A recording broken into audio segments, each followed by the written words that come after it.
Hello, good late Wednesday afternoon, and welcome to Wednesday Night Favorites. So we're doing part C tonight. The first part was my favorite progressive rock songs shorts, and then part B was favorite progressive rock songs longs, and this one is favorite progressive rock songs epics. Now the difference between the first two and this one is that the first two was the top 25. I don't know enough songs that would qualify for epics. Actually, that's probably not true. I probably have enough to do that, but many of them are fairly new to me recently. Some of them I'd have too many from the same band. I didn't really want to do that either. So I just decided to go with my top 10 favorite epics. That way, at least I know I've had a fairly lengthy time with these songs and that they're deserving of this accolade.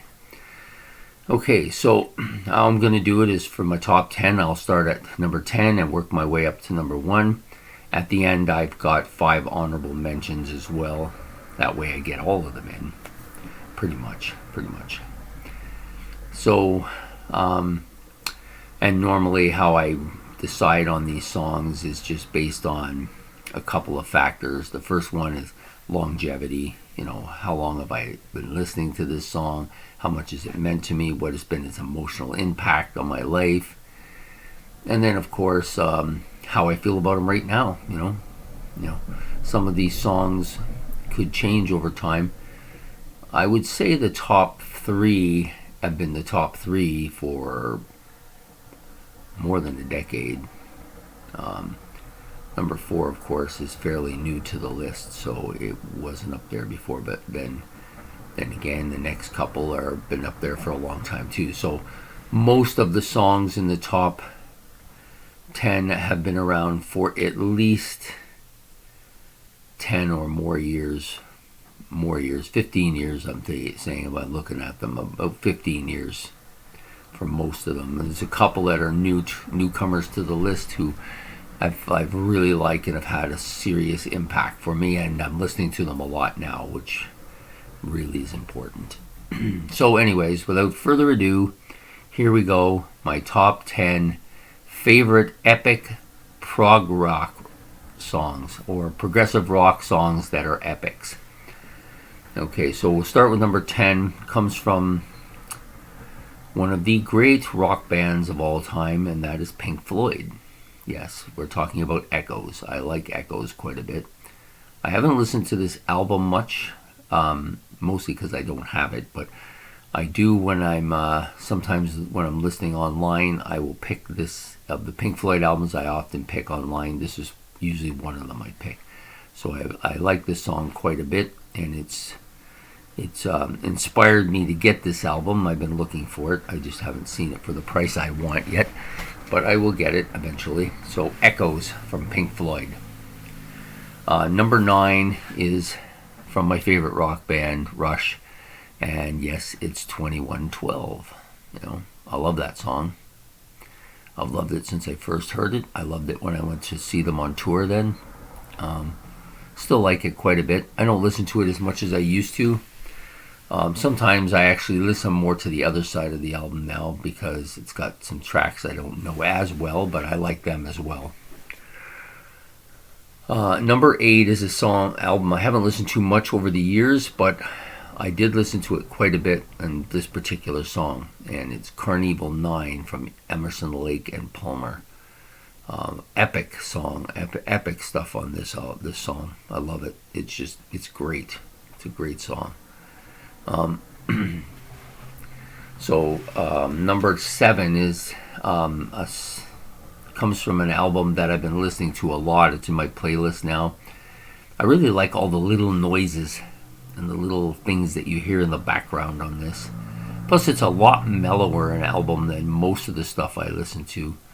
And for some reason, and when I first heard it, I thought, is this even a rock album? But then after a while, I began to realize it is. But it's just such a great song, and I love this track. It's my favorite on the album. We're talking about Atom Heart Mother. That's the album with the cows on it. Great album by Pink Floyd. Yeah, so I've been getting into it a lot, enough so that it's moved itself up in the 7th spot today. You know. Number 6 is a classic from a classic band. It's from Jethro Tull, and it's the epic, lengthy, long, thick as a brick. This song is just amazing.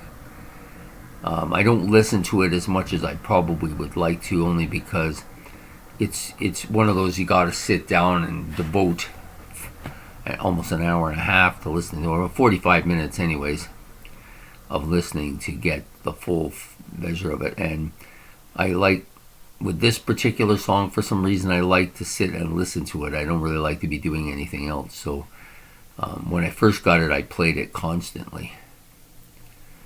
So yeah, thick as a brick, Jethro Tull. I love all of the kind of playing on each other that Glasscock and not Glasscock, Jeffrey Hammond and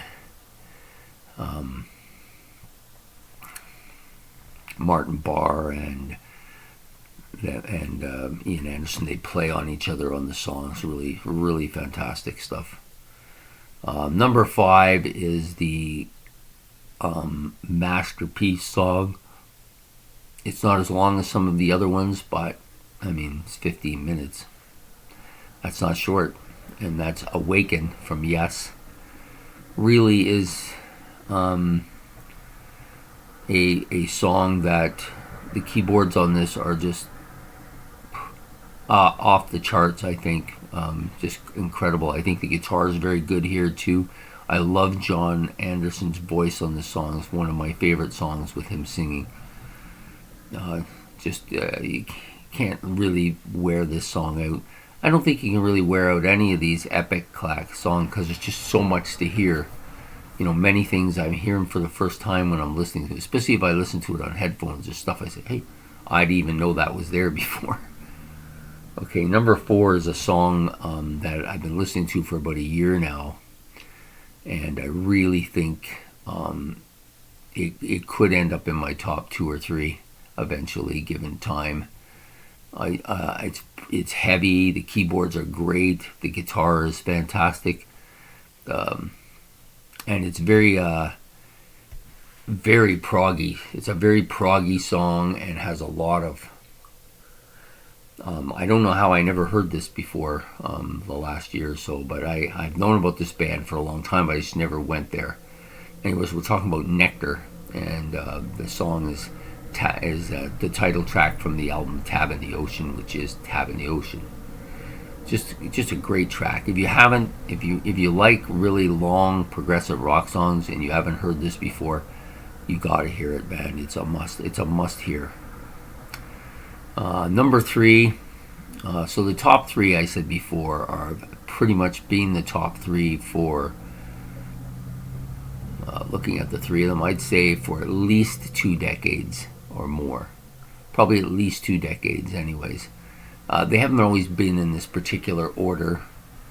Number 3 at one point was probably number 1, and then it's slowly moved down a bit, and the other 2 have come up, and actually the second one has been moving up and may end up being first very soon. But for today, it's going to be the order I've gotten it, which is number 3 from Rush, The Fountain of Lameth.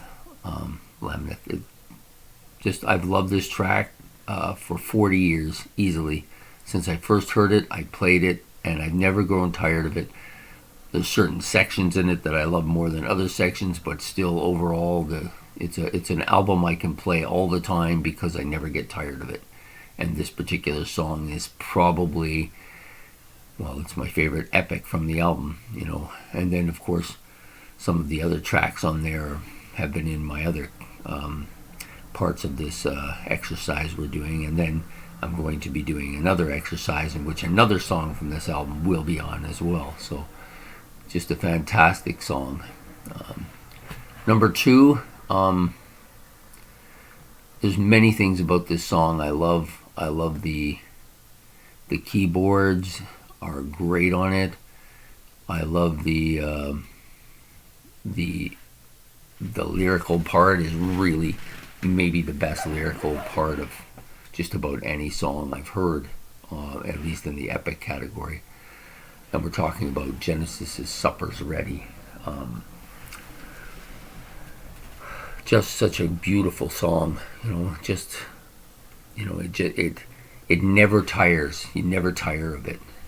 That's the great part about these top three songs are all the same. I never tire of them. Number one had to be this. It's probably my favorite progressive rock album. The album itself is perfect, I think. I don't think there's any flaws with it at all. And this song is the epic on that album, and we're talking about Close to the Edge. Number one from Yes, Close to the Edge. Keyboards are great. So some of the little interactions between Chris and Steve are great. I love all the little drum bits in here too by Bill Bruford. And of course, John Anderson's vocals are great on this song, as he is on most songs. The wonderful thing about John Anderson is now, if you go see him or you listen to him singing these classic songs from like 50 years ago, and he still sounds the same. It's amazing. I wish I could keep a voice like that. Just tremendous. So there you have it, my top 10 epic progressive rock songs, my top 10 favorite progressive epics of all time. Echoes from Pink Floyd, so I'll do it in reverse order now. So number one, Close to the Edge by Yes. Number two, Supertramp's Ready. Supertramp's Ready. Supper's Ready by Genesis. Number three, A Fountain of Lameth from Rush. Number four, A Tab in the Ocean from Nectar. Number five, Awaken from Yes. Number six, Thick as a Brick from the same album, from Jethro Tull. Number seven, Atom Heart Mother from the same album, from Pink Floyd. Carnival 9 from Brain Salad Surgery from ELP. 2112 from Rush, and of course the same self-titled album. And Echoes, Pink Floyd. Okay, some of my honorable mentions. Of course, Rush's Hemispheres, the book 2 of the Cygnus X1 set. First part was on Farewell to Kings. Second part was on Hemispheres. I like it quite a bit. It is my third favorite of their three epics, so it's in last place for their epic songs. But by no means is it bad. It's a great song, just not good enough to make this list. It's pretty close though. It's been up there before, and it's come off a little bit lately because of some of the other stuff that's been coming on. Gates of Delirium from Yes, another great track. Not quite as good as some of their other stuff, but pretty damn good anyways. Ritual, I like that. It comes off of the Tales of the Topographical Ocean. There's actually 4 20-minute songs on that album. This one I think is probably the best, although there's a couple on there that are not too bad,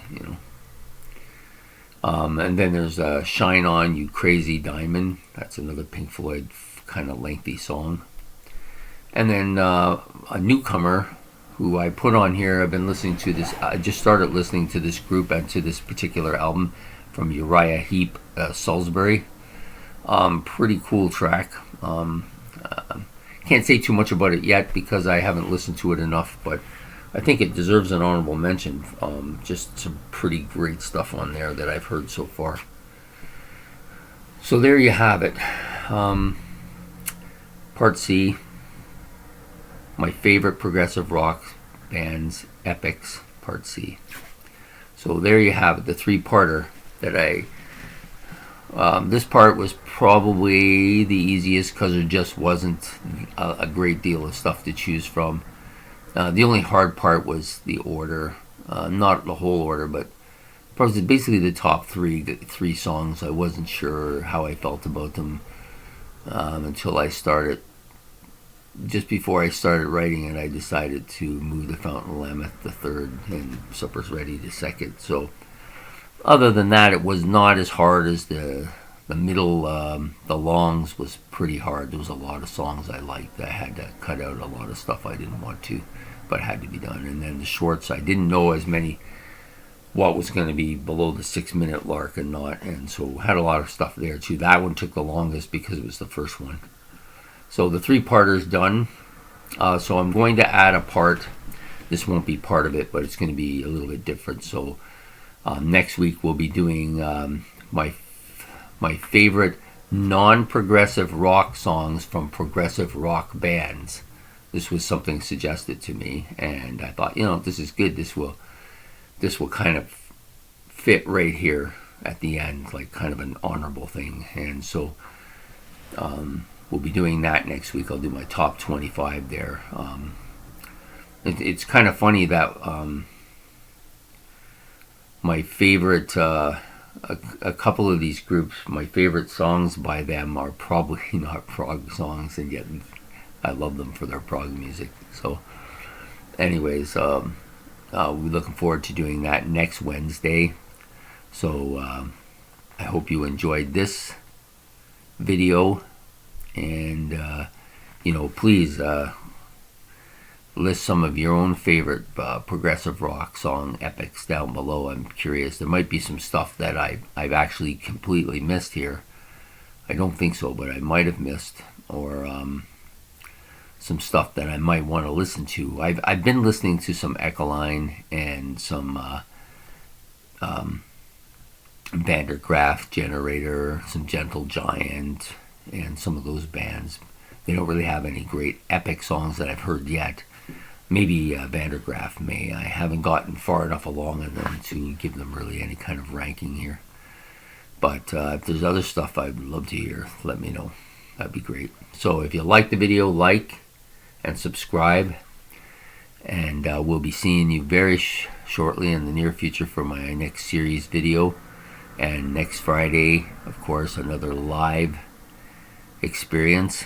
I'm not quite sure yet what I'm going to do. I'm still kind of mulling over which direction I want to go. This has been a bit of a progressive month with this particular set of videos, and with my Monday night look backs, I've been doing the progressive theme as well.